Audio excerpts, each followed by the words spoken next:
Hello everyone, Johan by this side again. So today I decide to give you another advice about business. So today we're going to talk about Plan B mentality. So what is that Plan B mentality?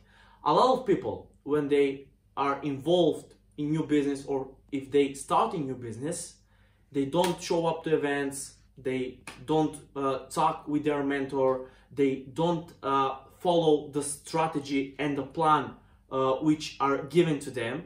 So what is that Plan B mentality?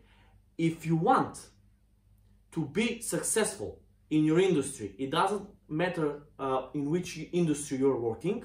If you want to be successful in your industry, the first thing you need to do is to have passion, to give respect to your business, and above all, to give a commitment that it deserves. So then you can't expect, if you don't do that, you can't expect the business you're working on give the same respect and the same commitment that you deserve.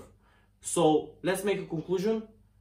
Show respect to your business, show your passion, go to events, follow your mentor, and you will be successful for sure. So that's it for today. Hit the like button, smash the subscribe button, and see you in the next video. All the best.